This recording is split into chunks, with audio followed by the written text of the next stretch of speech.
A disappointing end for our West Tigers in the preseason. That's a great time for my voice to choke up. A great ending, a bad ending rather, to the West Tigers preseason. Is it time to panic for West Tigers fans? Will they choke just like my voice just did? We'll find out tonight on the WestsLife Podcast.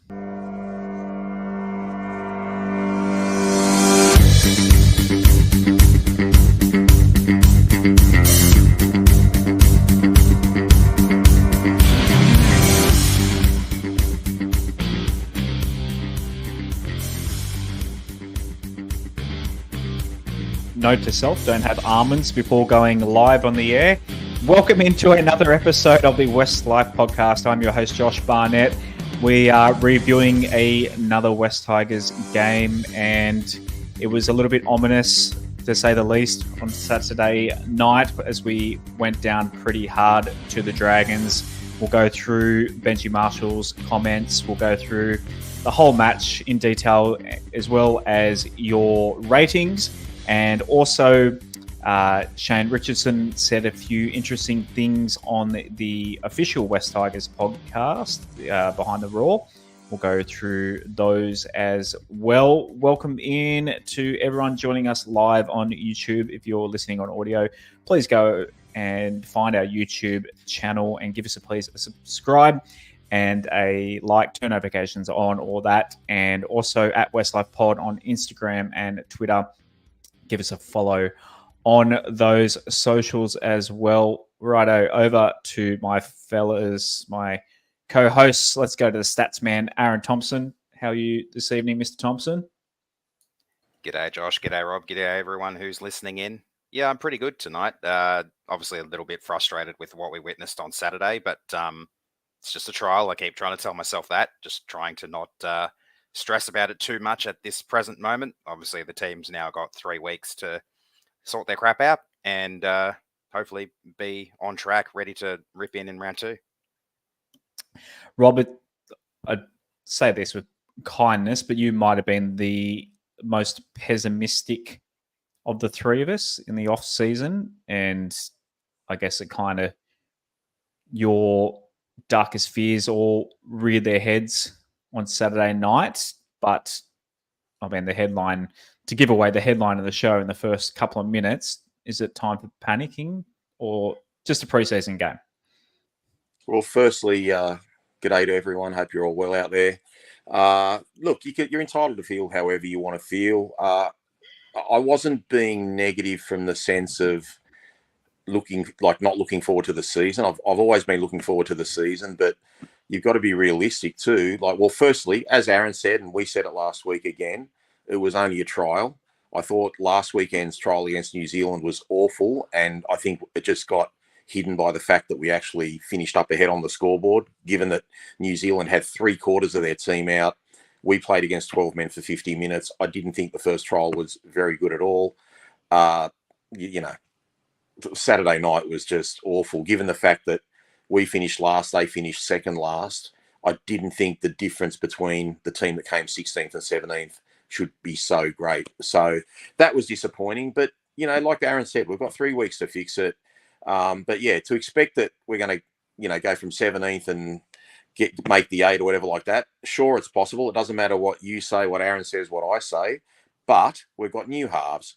We've got a pretty thin back line. We've got technically a brand new coach, even though he was an assistant coach last year. So look, there's certainly hurdles and there's certainly challenges, but as a supporter and, now a member, I'm just looking forward to the challenge. And I really think a lot of our season is going to depend on how quickly Benji and the coaching team adjust to everything, because I don't think we can play this super duper simple ABC footy, 5 tackles, kick to the corners, all that stuff. But maybe what happened Saturday night will help us. Maybe we'll just have to be a little bit more emphasizing a little bit more in attack or something like that. We'll get into all the details shortly, I suppose. Yep. But I just think if you're feeling bad about things, you can feel bad. But if you want to take positives out of it, and we'll go through plenty of positives, especially individual players, there were certainly a lot of positives to take in there. But, people have been putting to me on social media, we beat Canberra pretty well in a trial at Belmore last year. The year before, we thrashed Manly at Leichhardt. and we still had a bad year. So it could turn out to be the opposite, but I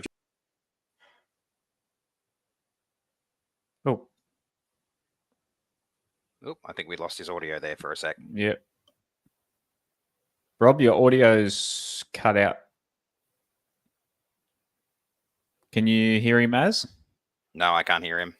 Yeah, for once, it's not me. I can see him talking, but yeah. I don't think he's. I think he might not be able to hear us.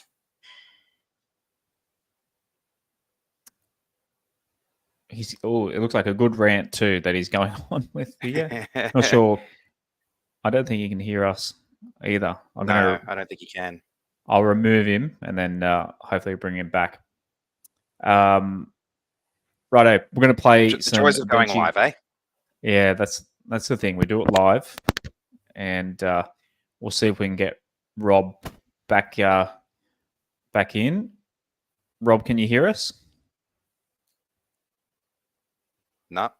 We've got reset. He might be Roberto. able to hear us, but we've got no sound from him. Reset, Roberto. But we'll play the Benji clip. Look for positives amongst that. We played a team tonight that just ran harder and tackled harder than us, and sometimes it's that simple. And one thing I didn't think that would question would be our attitude around turning up.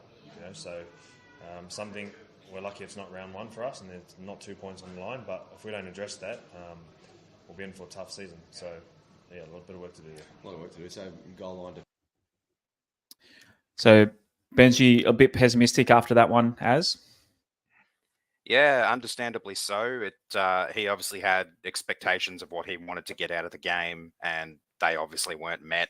I heard him chatting to Hooper, I think it was, on Fox pre-game, where he basically said he wanted us to start fast, which definitely didn't happen. So obviously a lot of disappointing things to happen from his side as the coach, but he had a fairly honest assessment. Right, we'll go on to the next clip. Bill of health? I wouldn't say that's the best thing to come out of that. What I will say is we know where we are and where we stand. And, after feeling good last week of coming off the back of beating the Warriors, tonight showed, I thought, where we really are and that we've got a lot of work to do. So 3 weeks until we play, we need to sort a lot of things out. What were some of the positives for you then out of the match? I thought you looked pretty sharp in attack, in patches. If I'm being honest, it was a bit disappointing. When you look for positives amongst that.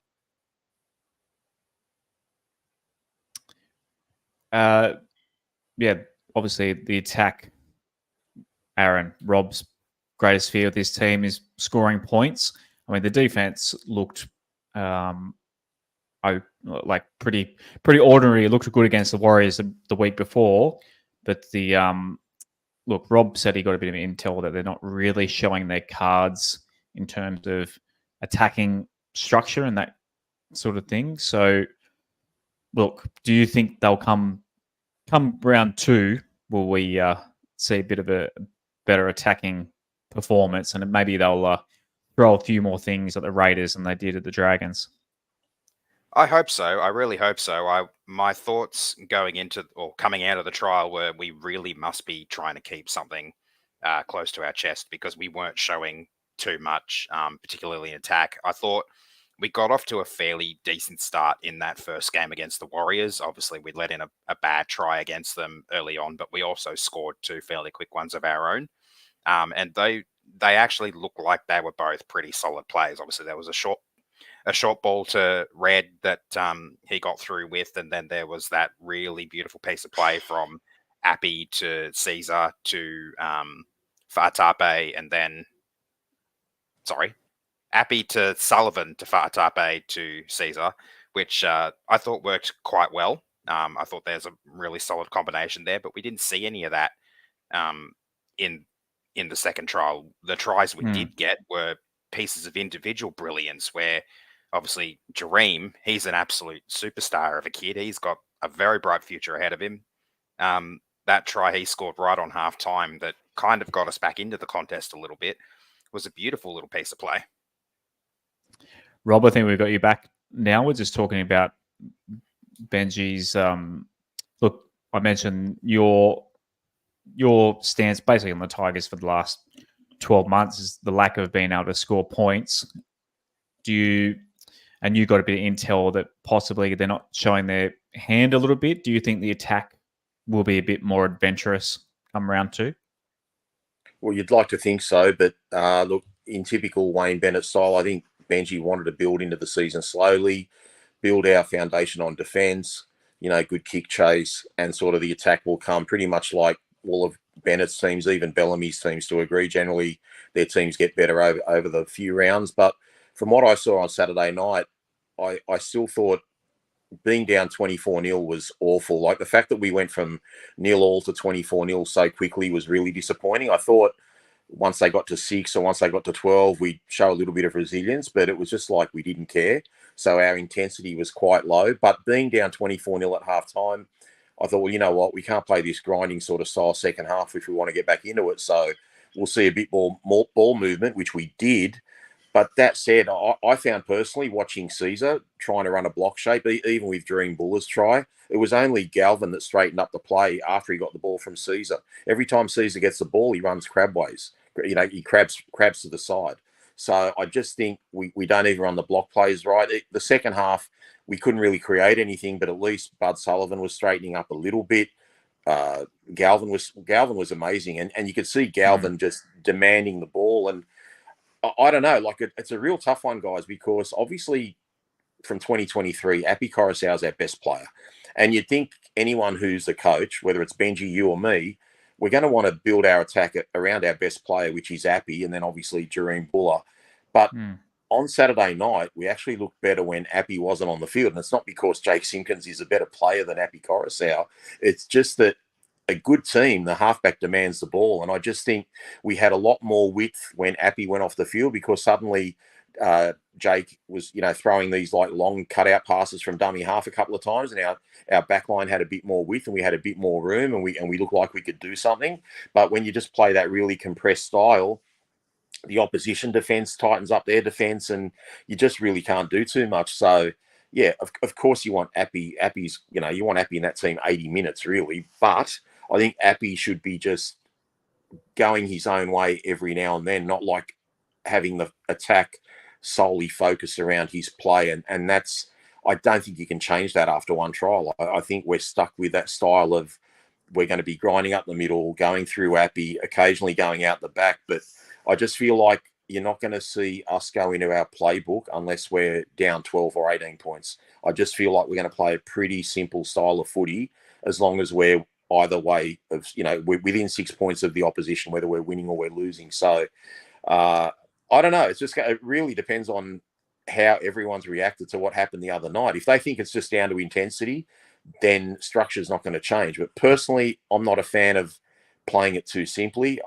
But, Benji said he's going to play to all the players' strengths. So if we're playing a pretty simple style of footy, then I guess Benji's thinking we're not capable of playing too much sort of backline play or some fancy football. So the Canberra game is going to be very, very interesting to see what we throw at them. But you can't, as I said last week, we averaged 16 points last year and we conceded 28. And, the top 8, I think the top 8 teams' average score per game was 24 and their defence was 18 or 19. So basically we have to be 17 points better per game.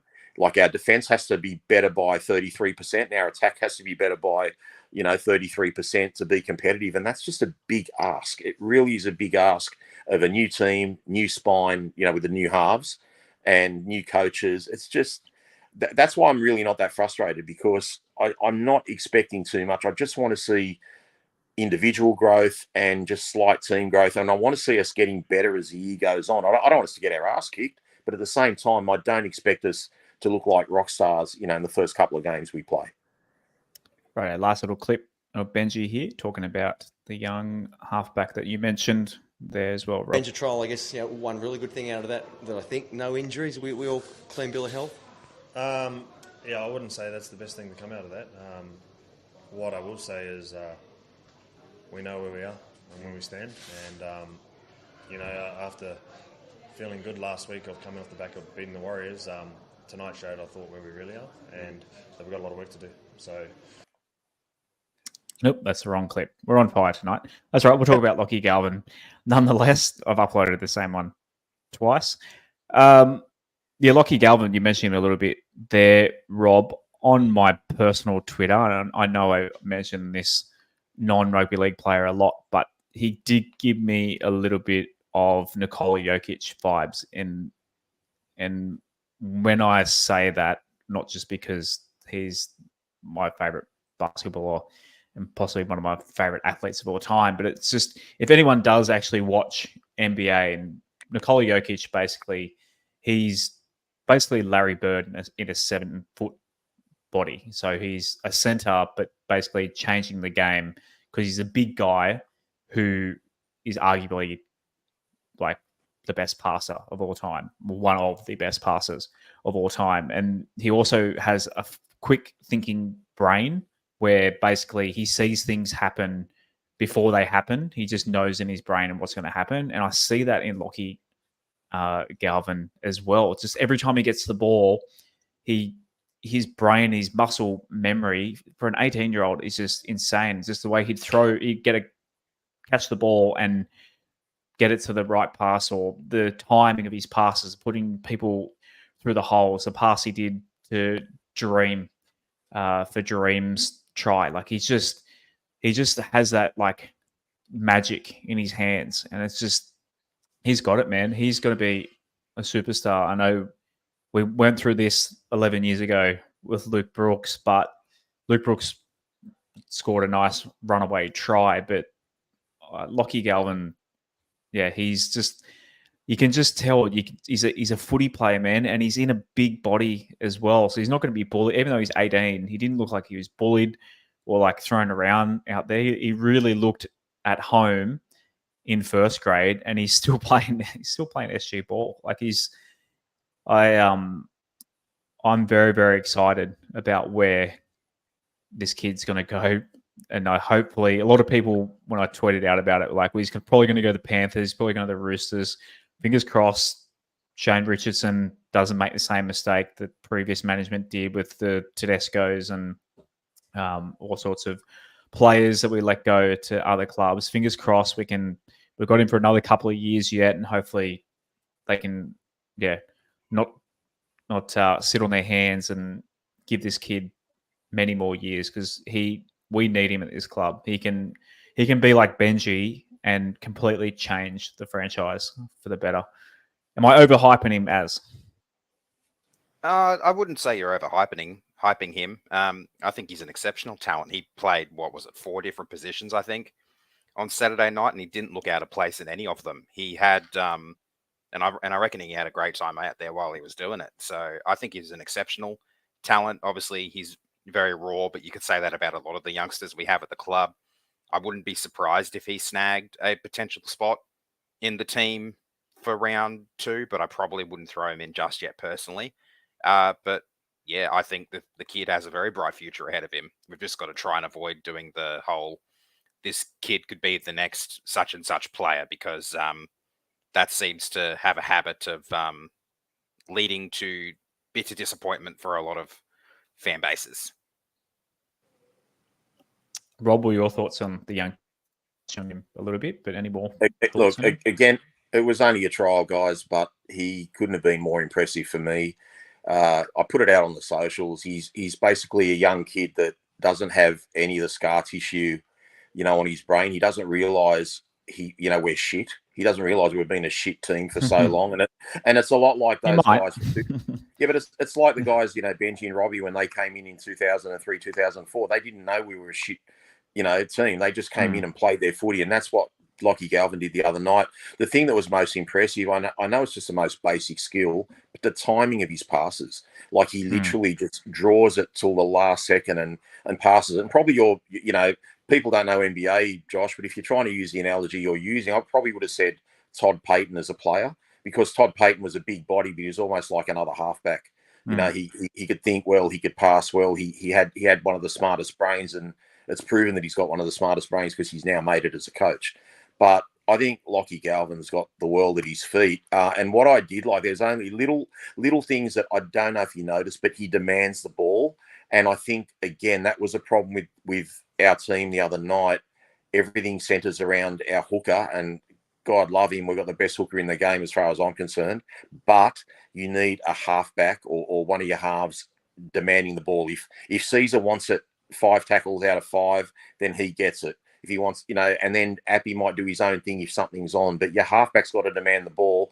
And you would have noticed late in the game, young Mason scored that try. They went to the other side of the ruck, and Mason scored a try. Lachlan Galvin was on the other side of the ruck, and he just got the shits when he didn't get the ball.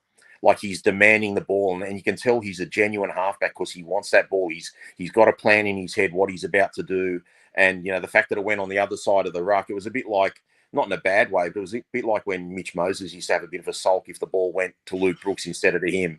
But it kind of gave me those sort of vibes. So he definitely is keen. He trusts his own ability.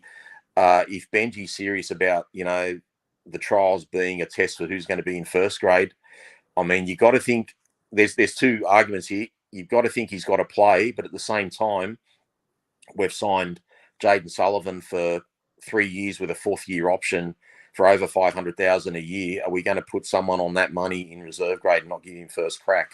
So I think to save face, they probably go with Sullivan just for the fact that everyone's going to say, well, why the hell did we sign this bloke if we're going to play Caesar and Galvin? We're going to have 2 kids, Sullivan and Fainu, sitting in reserve grade on $1 million a year. That's 10% of our salary cap. So there's they're problems for Benji to sort out, and he knows what he wants. And maybe Lachlan Galvin's body's not quite ready yet, but if the trials are what you're basing it on, he's got to be there. He just gave us a lot of spark, and he made other players look better too. It's not just him. The players around him looked better, and he demanded the ball. He looked like a halfback. He actually looked like a first receiver, not a second receiver. So it's really interesting what Benji's going to do. But I think if you're good enough, you're old enough. So we don't want to do the same thing we did with Buller and hold him back for 8 or 10 games. If the kid's ready to go, get him in there. We'll talk more.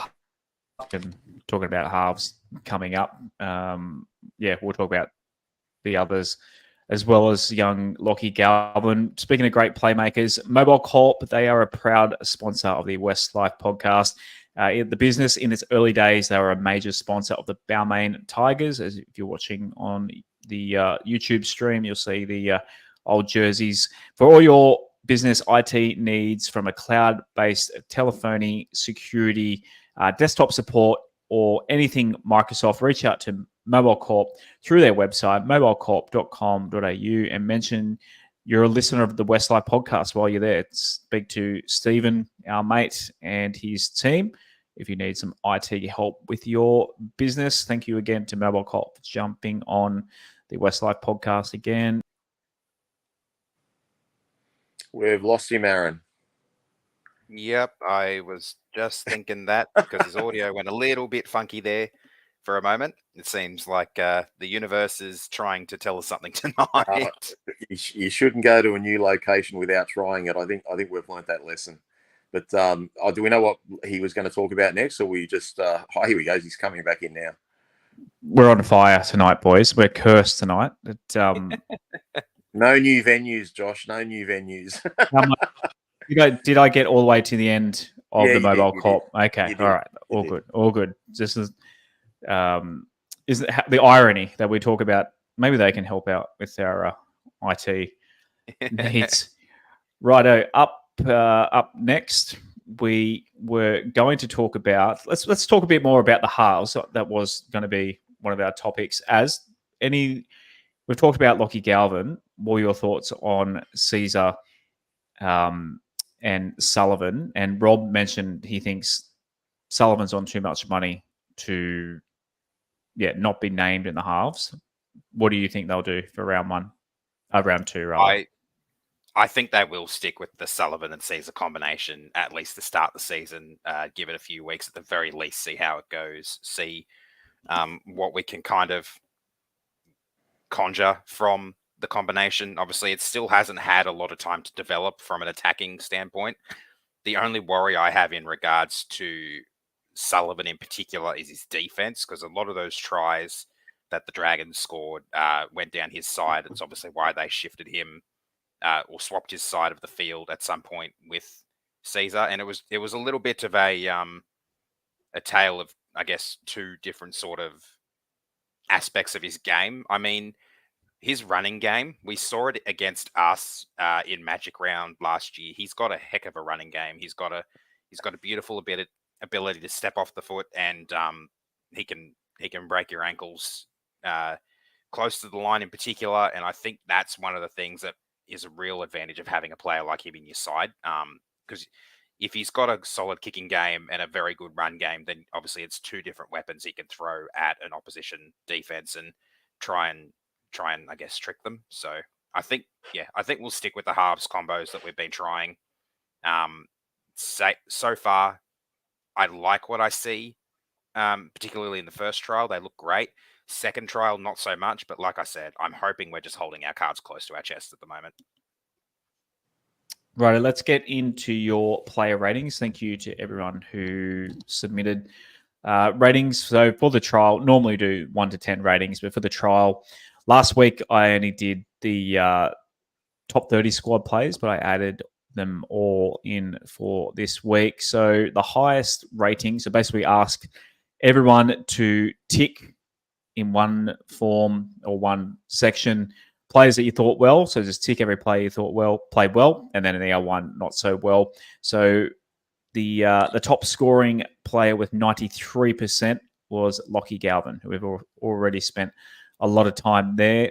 Obviously everyone agreeing with us. They're very impressed with Lachie. And I guess with these things you get marked on a scale, but he was...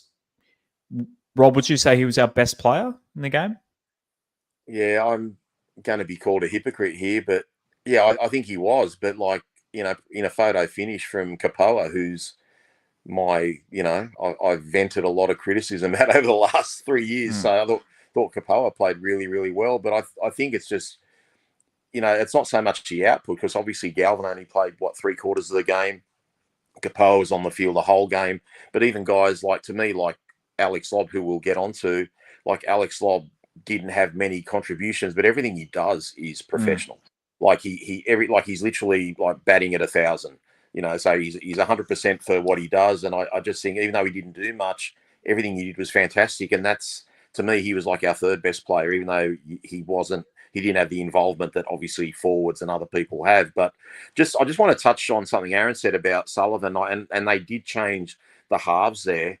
Certainly there were breaks coming down that side, but I think it's a bit unfair to put all that on Sullivan, because, I mean, literally Moses Suli scored a try through Seyfarth and Papali'i, and then Ravalawa went through Papali'i as well. I don't think Sullivan was anywhere near those blokes, and it wasn't even his fault. So I don't think everything should be labelled at Sullivan, but at the same time, I mean, there's definitely concerns about what he's going to bring to the defence, but I just thought some of our first up hitting from our forwards was quite awful. In particular, Papali'i, like, just for that to happen on the goal line, people say, well, you try stopping Ravalawa. Well, Jareem Buller stopped Ravalawa from giving him a 20-metre run-up, in Magic Round. So, and he's a lot smaller than Papali'i. So I'm just concerned that maybe the boys were thinking it is a trial and let's get through unscathed and let's start, round 2. But it was as bad a trial as we really could have had. And I think the 34-18 scoreline,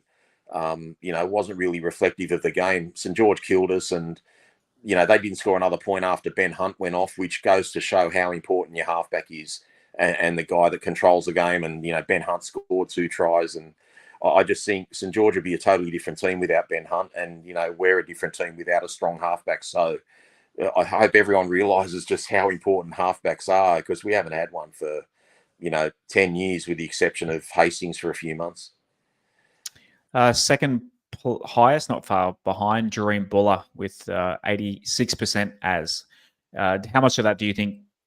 Pretty amazing try where he basically ran around the Dragons fullback, whose name escapes me off the top of my head. How much do you think? Yeah, thank you, Sloan. That's the one. How much as do you reckon that's based on the try? Do you think Jareem had an 8.6 rating that would normally translate as? Honestly, I think a bit of it probably comes from that try. He got off to a bit of a shaky start in the game, I feel. Um, but he did settle in as the game progressed, and I think that might be the case of what we see with Jareem, particularly in the early rounds. But I'd say he had a very solid, probably an 8 out of 10 game myself. But yeah, the try definitely could have contributed to his votes a little bit because it was a sensational bit of individual brilliance from him. After that, the only other players with pass marks, so 62% for Steph, 60% Connor Noons. Shouts to our Patreon.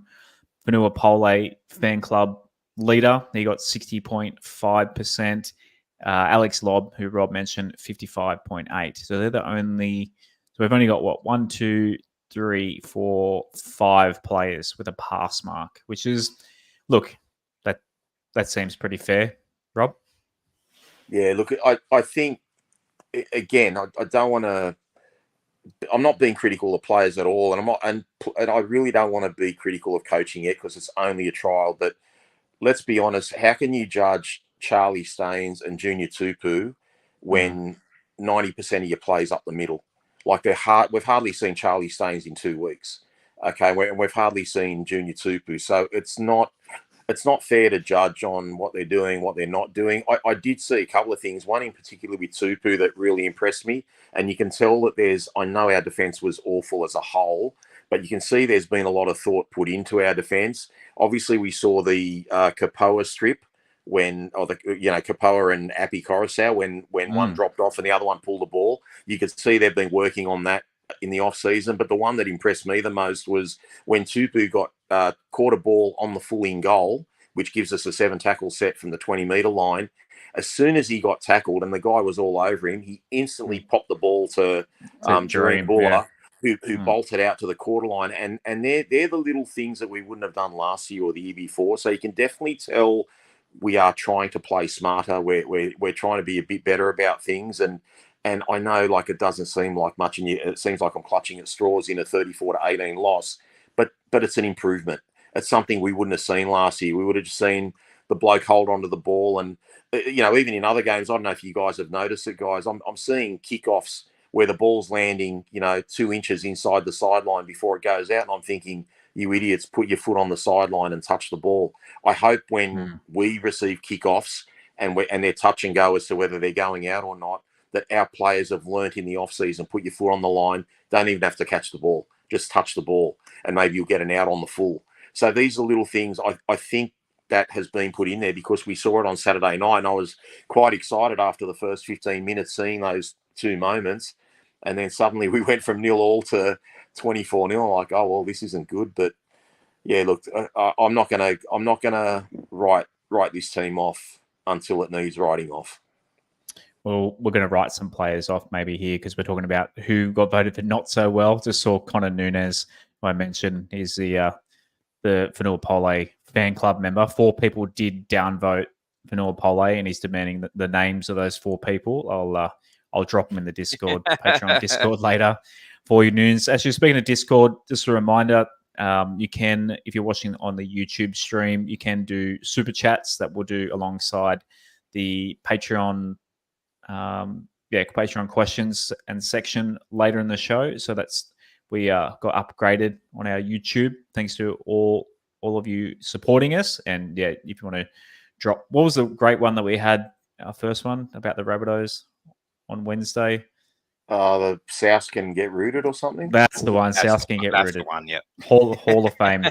Hall of Fame. We should screenshot it and frame that one. Right on to the players that got downvoted. So Jaden Sullivan and Charlie Staines. A bit, as you said, Rob, probably a bit rough on poor Charlie Staines because I feel like he didn't get it. I mean, not getting involved, I guess you can mark down someone, but as Jaden Sullivan, it was a game of 2 halves for Jaden Sullivan, I thought.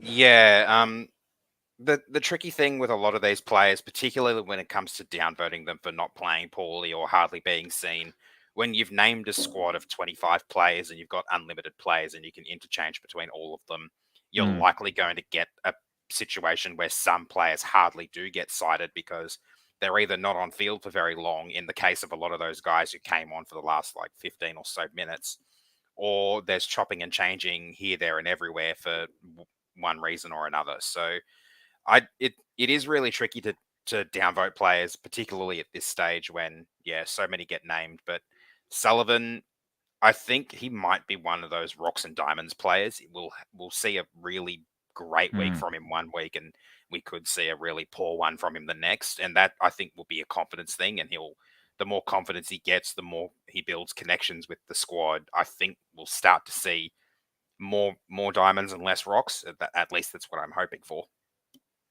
Caesar also getting 45%, so a fair amount of people not happy with Aiden Caesar's game. I thought his kicking game looked pretty good, Roberto, but I mean, the lack of attack, maybe that's the reason why people are downvoting there.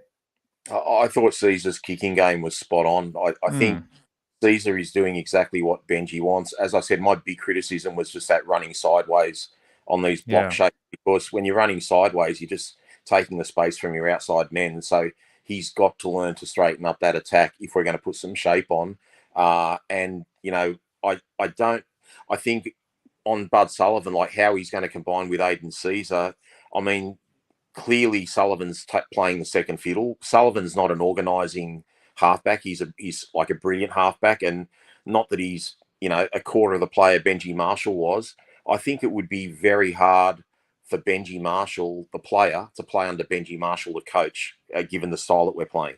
So, you know, because he'd look ordinary. Like, Bud Sullivan's an attacking player. As soon as Bud Sullivan made up his mind to run at the line, he was always going to get through that line and pass the ball to Polo.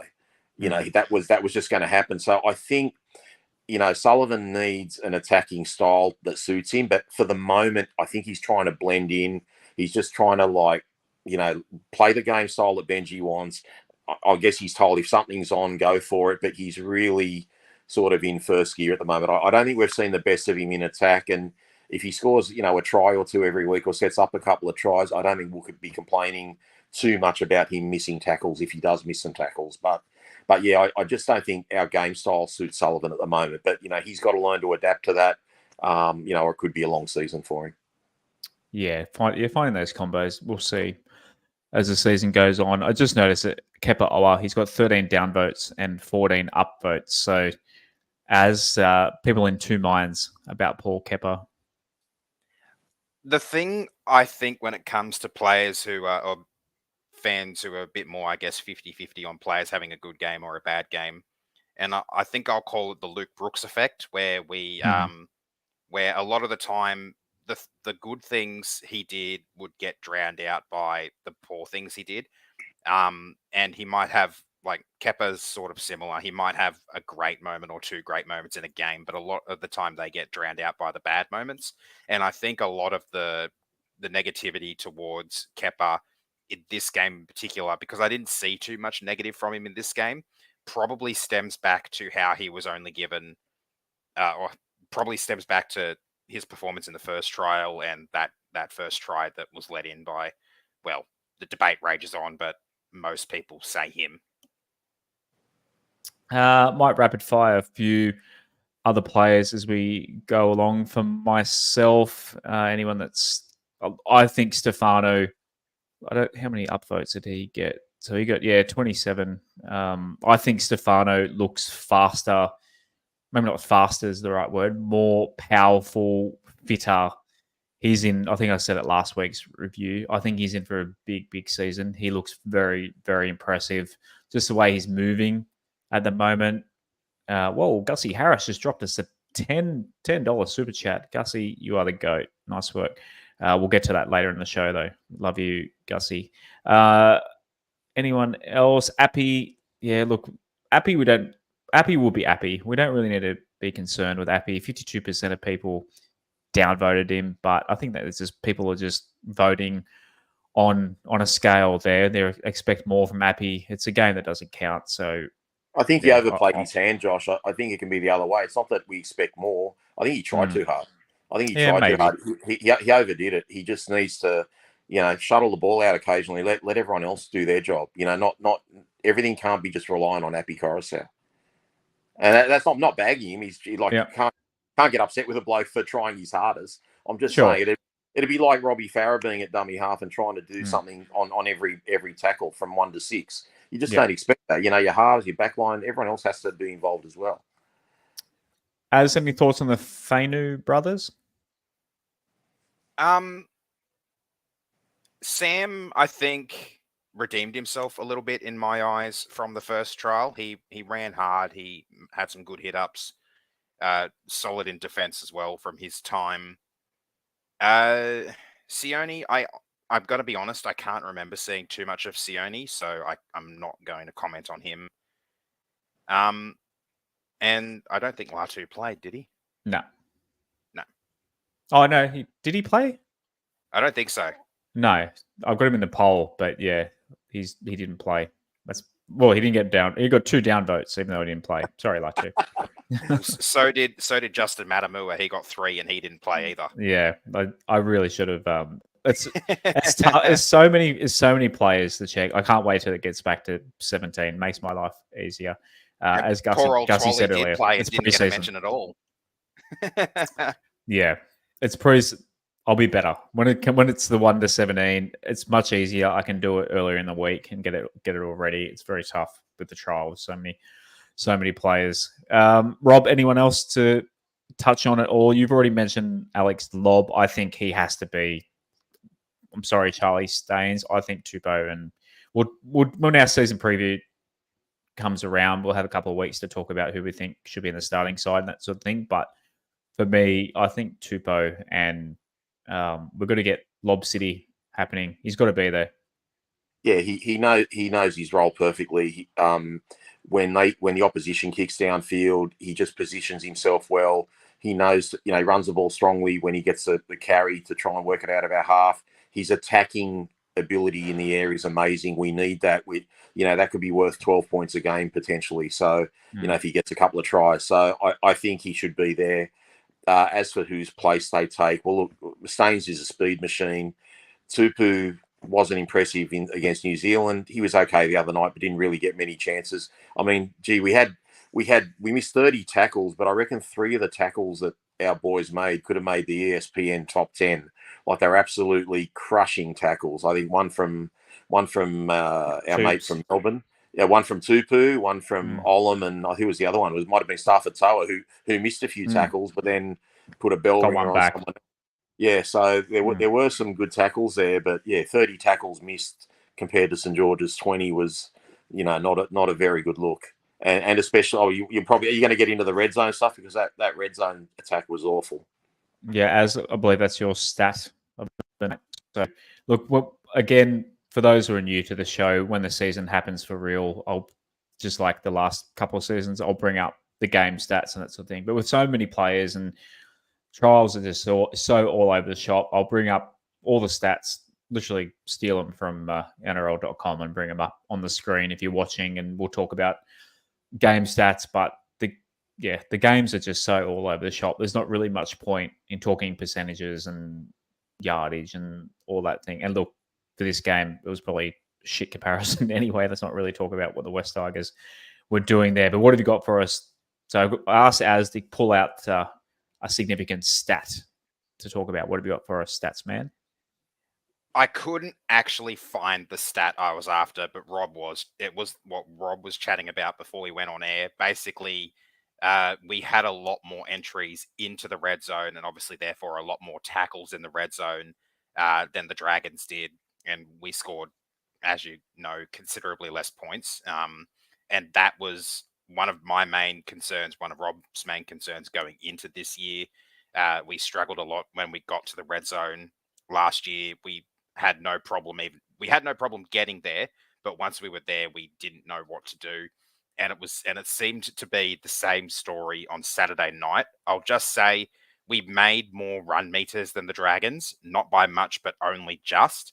We made almost 150 more post-contact meters, so we were quite good in that regard. But we did have that is interesting. But we did have quite a bit more possession than them.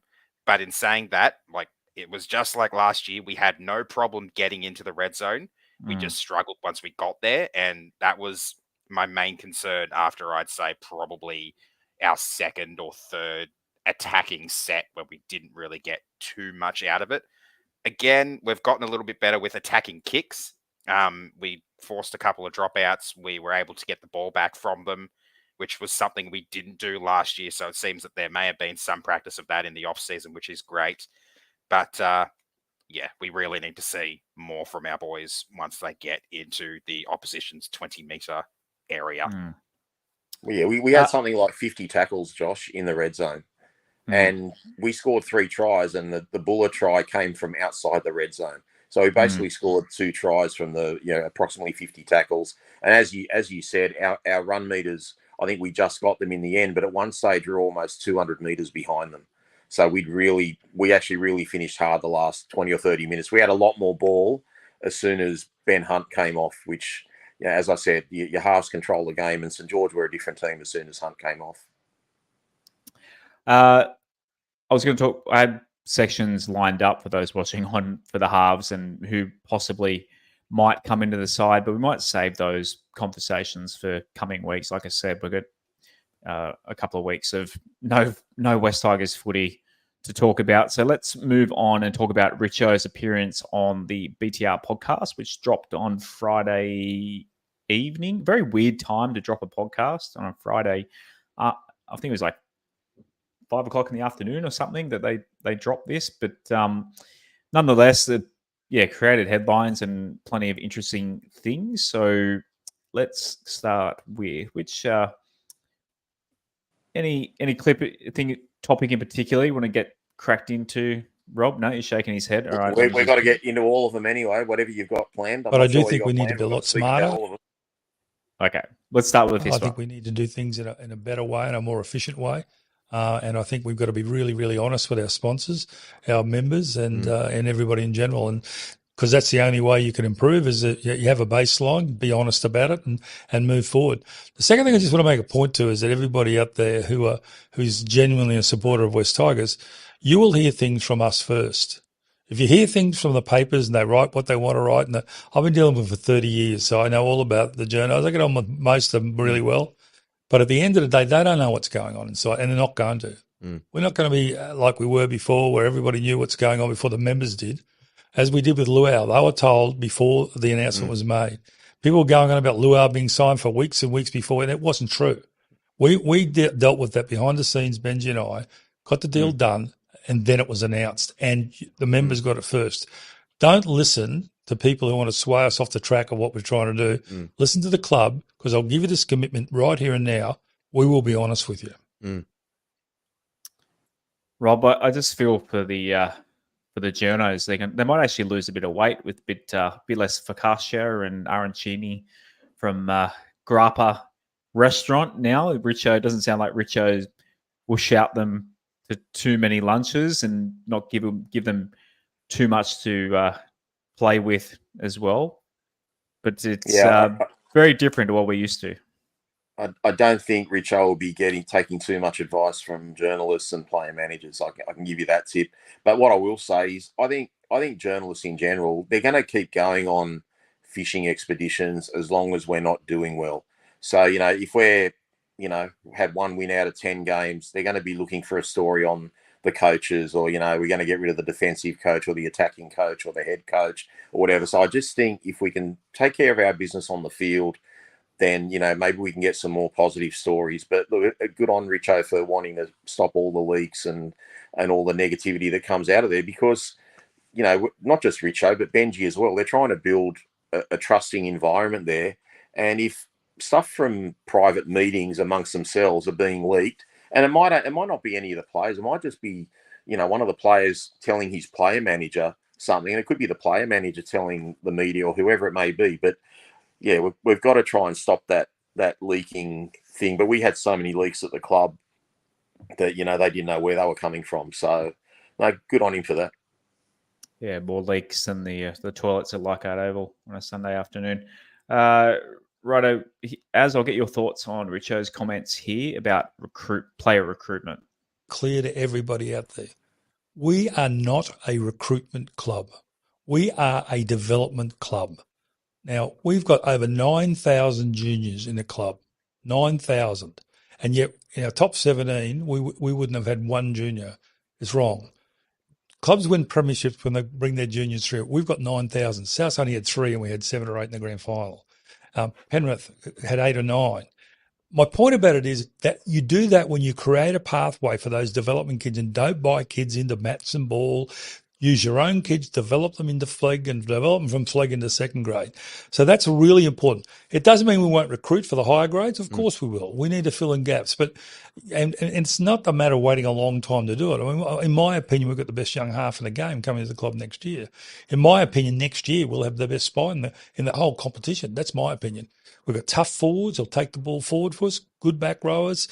Probably need to make sure we get better players than outside backs. Got a champion fullback. There's no reason why we can't be competitive this year, and we will supplement that with not lots of players, but some players to make a difference. Couple that with bringing through the young players we've got and allowing them time to develop. That's how you build champion clubs. As contrast this to Justin Pascoe talking in his podcast with James Graham last week, where he was basically, I was saying that he was an analytics man. He'd go on numbers and basically try and replicate Brad Pitt in, is it Moneyball, the baseball movie? Yeah.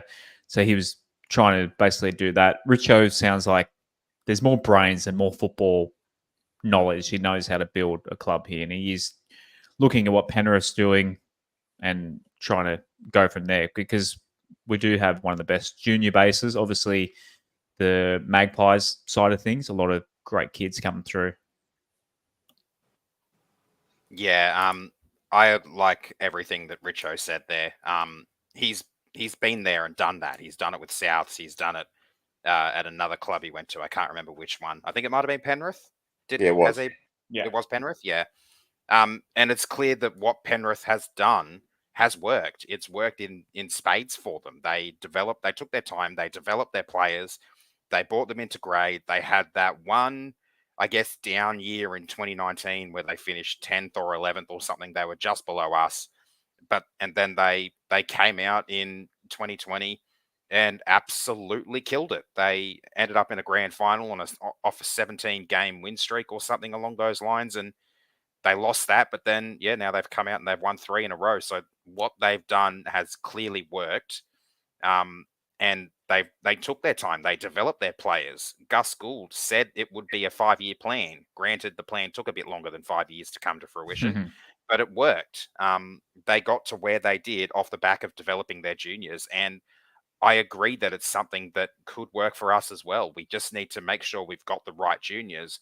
We get the players from other teams in the positions where we need to supplement and kind of shore up our ranks, and then have those players be the role models for the juniors, be the instructors, the teachers, the helpers, to develop those players into the players that they have the potential to become. And I think if we get that right, if we choose the right players, which you can start to see we've done that with a couple of the young blokes, like obviously there's Galvin, there's Buller,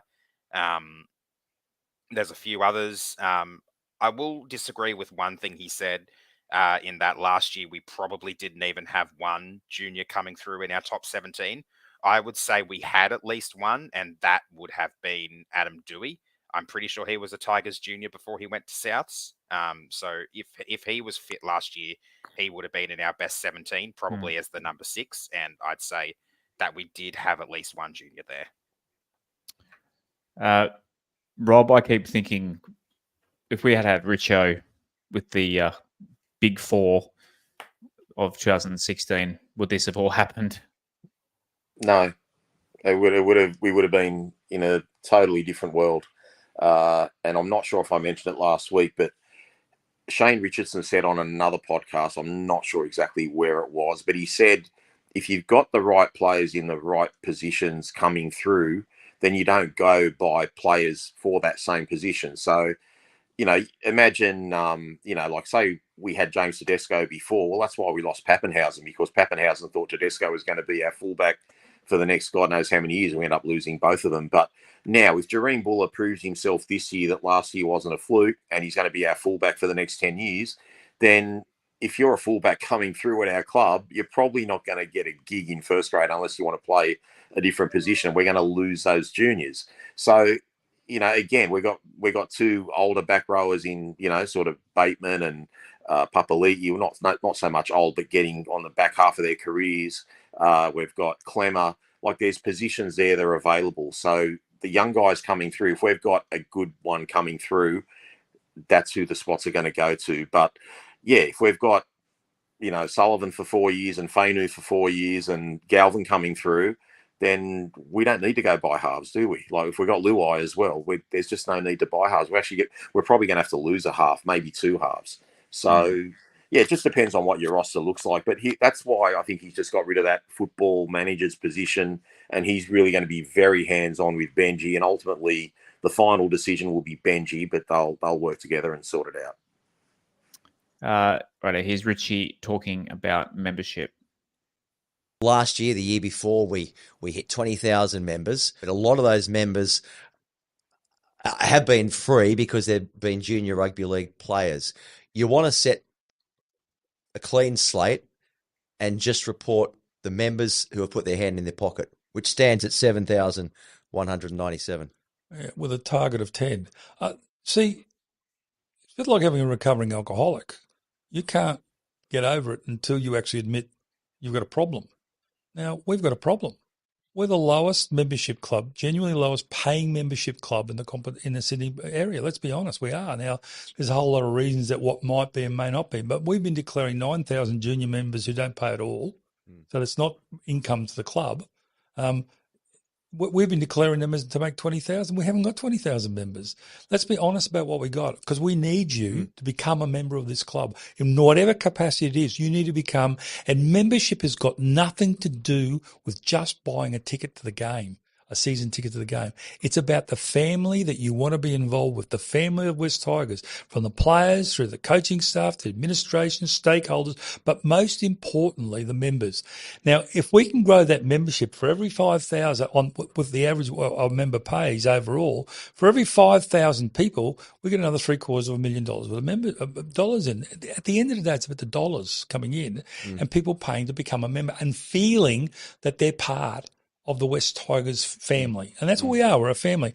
Now, at the moment, we've only got 7,000 people today paying for that right. We want to get 10,000 by the end of the season, which would be good. But to sit there and say we've got 20,000 members when 9,000 of them are just kids, and I love the kids and their junior membership and they pay their clubs, and fine, but let's be real about what membership we've got. If you're a sponsor or otherwise, we need to grow that membership to a level which we can actually then utilise to grow our merchandise, to grow our corporate side, to grow everything. So let's be real about we're shooting for 10,000. We need people out there to put their money in now to help us to get that 10,000. So yeah, go to westtigers.com.au, sign up, become a member if you haven't for this year. As this number fudging by previous management is basically the headline that's come out of this. It's pretty damning. Yeah, to me, this was a massive slap in the face. I did not expect to hear this when I tuned into this episode of the podcast, because it seems for so long like our membership numbers have been on the up. We've got people jumping on board, and then we see obviously what happened at the back end of last year with B1 and B2 being shown the door, and so many people all over Twitter, X, Facebook, whatever you want to call any social media site, saying, I'm going to renew my membership now. And obviously a lot of them going and doing it. Rob, for example, renewing his membership restarting his membership after the sackings, and Shane renewing his membership and even his sponsorship. And that it looked like we were on the up and moving upwards and trending in the right direction, could potentially get back up over that 20,000 number again this year. But to be told this, that sketchy things were going on behind the scenes and with the number fudging, it sucks. This club deserves a lot more support than what it's getting. Obviously, maybe not from an on-field results perspective as of recent years. Obviously, the 12-year drought for finals is pretty damning in itself as well. but we do have such a massive catchment area from where our supporters could be located. There are so many people out there who have stuck by the club and will be there for the good days. And it's just really sad to hear that things haven't been as honest as they should have been in recent times. Rob, I'll get your thoughts on this. I'll play the other clip about membership that Richard played, and I'll get your thoughts on both of these.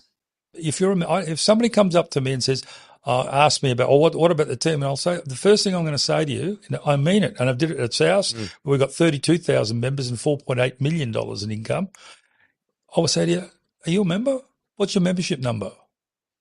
And if they can't tell me the membership number, I don't want to talk to you. So if you're a member, you've got every right to ask me any question you want, anytime you want, because you're paying to be a part of our family.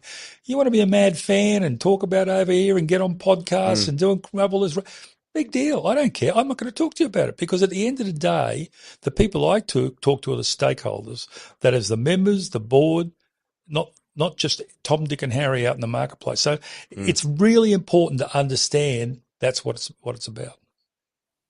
There's bloody people on their podcasts. Rob, what are your thoughts on this whole membership thing with Richo? Obviously, you got an SMS from Lee saying something very similar to that he won't talk to, and he got absolutely hammered for saying he won't listen to non-members. Now, Richo saying it's got a few people offside. Well, firstly, thanks to Richo for the shout out, even though he didn't mention my name about the mad fan on the podcast. But look, that's the one part I don't agree with, and I'm only saying this from literally a handful of people that have messaged me saying that they can't afford memberships. And if you're smart with the numbers, obviously it's roughly $150 a person based on the numbers that he's alluding to. So I don't think you should be made to feel that you're not part of the club if you're not a member. I accept he's trying to drive membership. But I do like the honesty in that they're saying what our real numbers are. And what bothers me about the previous management, there would have been nothing wrong with whoever wanted to gloat about the figures, saying we've got 20,000 members and 9,000 of them are junior memberships. And that at least would have been honest. But we've been under the illusion that we had 20,000 members for so long. And as you said, I got that message from Hadja Pentelis basically saying, well, if I'll listen to members, I won't listen to you, blah, blah, blah. I just think that whole thing from last year. And look, even the numbers still don't add up to me, because I'm sure we've got at least 500 new members.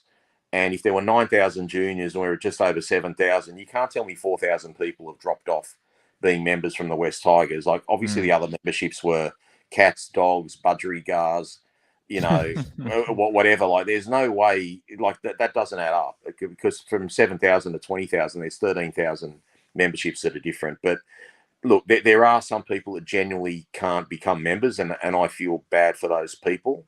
But ultimately, I think Richo's message there is just more about get on board, be a member, whatever type of membership it is. And there's nothing wrong with that. But yeah, I don't think people should feel ostracized or left out if they can't afford, because some people might have the choice of either buying a jersey or a cap or a scarf or whatever the case may be. And they'd rather get a jersey than get a token membership where they can't even get a ticket to the game. So I think that's just a little bit harsh, but I get where Richo's coming from. Yeah, and you don't even get a voucher towards merch anymore. It's only that specialist store. So yeah, I think you got to listen to, as a business, you want to listen to people who aren't customers and understand why they're not customers, and sit down and listen to why they're not buying a membership. And yeah, like you said, is it cost? Is it a lot of people replied and said they want the team to perform better before they jump back on board as well. So everyone's got their reasons. So if you want to sell more memberships, it's more than just putting a plea out there. You got to speak to people and ask why. And like you said, the cost of living at the moment is ridiculous, and not everyone can prioritize a West Tigers membership. Like, what did he say? 8,000 people Ken, I think it's up even from that interview, because he said 7,100 and something, and then on the Project 10K that they put out today, I think we're already closer to 7,300, maybe 7,219 or something. I can't remember exactly, but again, like he's saying, what are the reasons? And I'm not blowing sunshine up your ass or Aaron, especially Aaron, like with the traveling that he used to have to do. But how anyone was a member, really, like forget family, forget whatever, how anyone was a member when you had a failing team on the field. We weren't getting looked after at Leichhardt. We weren't getting looked after at Campbelltown. We had leaders that weren't really good leaders. There's poor leadership. There's poor trust. It was just, you're with us or against us. I just think the whole club wasn't worth supporting. And I think now Richo's trying to build proper foundations for the club to be successful. He's had to strip everything down, because what was there before was crap. It wasn't good foundations. He's stripping it all down and he's rebuilding. And he's maybe a bit harsh with what he's saying about people that aren't members. And I still think that part of it's wrong. But this is going to be a long process, guys. This in terms of on-field success, we're probably not going to get on-field success till 2026. That until then, I'm just going to enjoy the rebuild. And the best part about what Richo's doing, he's giving Benji and the players every chance to succeed. And guys like the three of us, we can't say, oh, well, they're not succeeding because we've got shit management.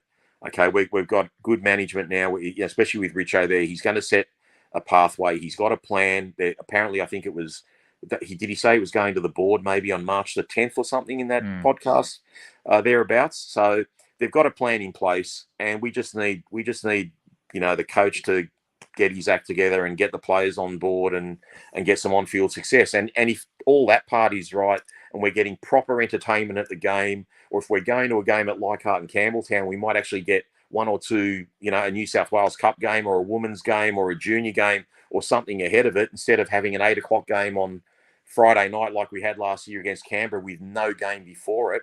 Like, you're not getting any value for money. You're not getting any entertainment. You're not getting anything. So give us something to want to be a member for. And I'm sure Richo's going to do all that, but he just, Rome wasn't built in a day.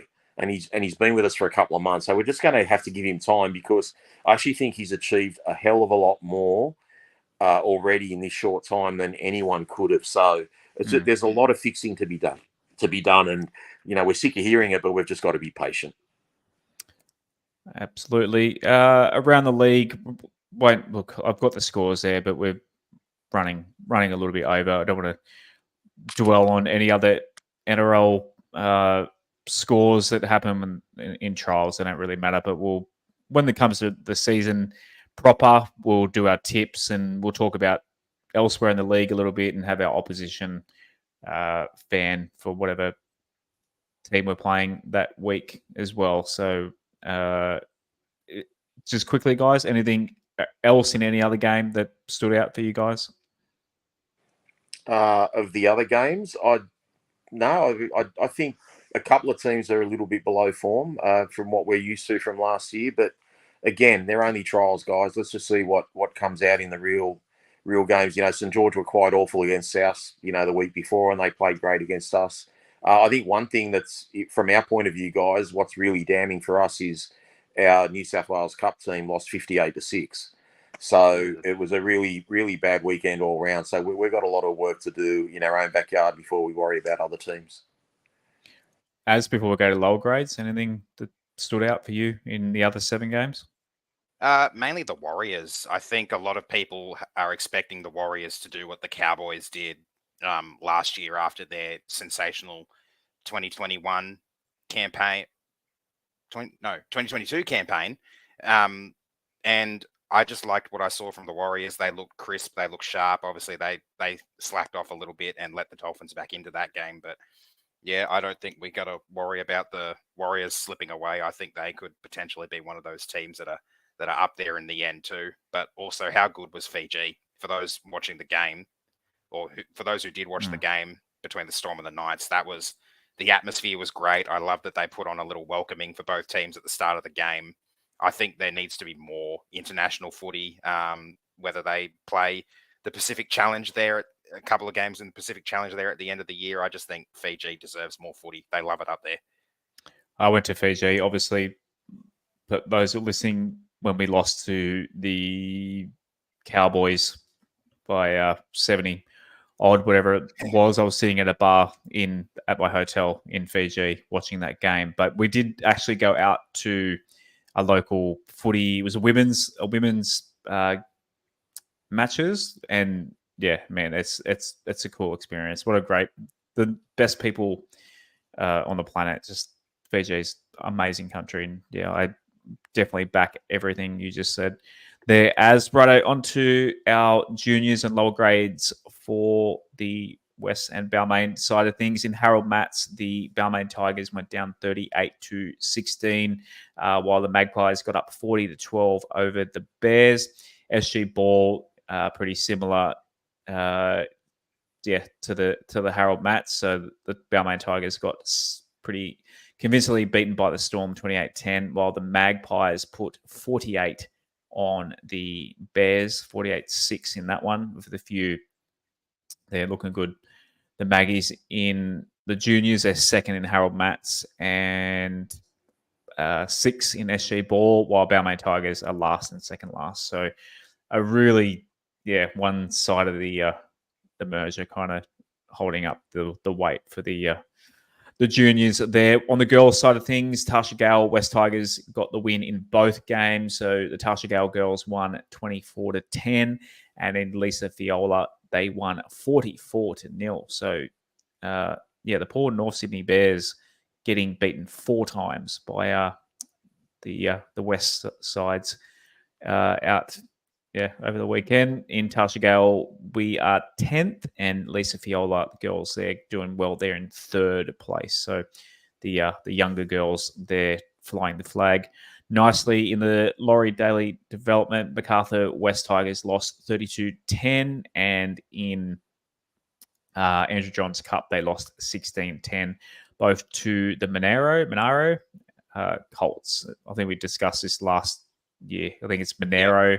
The cars are Monaro, but the suburbs are Monaro, which is a Holden nut that doesn't sound right to me. But anyway, just a shout out to everyone. So, as I've mentioned a couple of times, there's a couple of weeks of no West Tigers footy prediction survey. We would do that on Wednesday. So be sure, look on our socials, go to westtigers.com.au, drop the S in westtigers.com.au, and they'll send you to our link tree or the link in our Instagram and Twitter profiles. And there is a link there for our prediction survey. It's a lot of fun. Please, the entries we get into that, the better the data is, because we get more variety and that sort of thing, and more fun to take part. So be sure, fill in the Google form, tell us what you think, tell us your predictions, and there's a section where you can give us a random prediction, and we'll read the best ones on the show. Shouts to our Patreon. So we'll get to our Patreon and our super chats for the night. So let's see what I saw. Mr. Sammy G, look, we're running late. There's a big rant in here. I'll just get the last part. It's a good one, though, Josh. It's a good one. He's very on point. Okay, let me have a drink of water, and I'll get into Sammy's. Or do you want me to take over? Yeah, you go as. You go as. Yeah, you can go, Aaron. If you got it open, there you go. I do, yep. A few thoughts for the season based on 2 trials. 1, our attack is pedestrian. We will struggle to score points again this year unless we start running straighter and with genuine options. 2, outside backs remain our biggest problem. Not much to gain with Tupou in the team. I think Lob deserves a start, and hopefully we can score a few tries off kicks. 3, Papali'i is giving off massive Adam Blair vibes. He got run over the top of twice for tries. 4, Simpkin is solid at hooker, but won't get us off the bottom of the table. Talon De Silva needs to be the bench hooker. 5, Galvin looks every part the first grader. Whether he plays at 6 or can play 13, he needs to be in the team. And 6, our leaders need to step up. With such an inexperienced team, if players like Appy and Bateman don't lead from the front, then we can kiss Benji's standard goodbye. Yes. Local Looney, he said, only C5 could make me want Kepoa to start on an edge just so we don't have to see him on the side.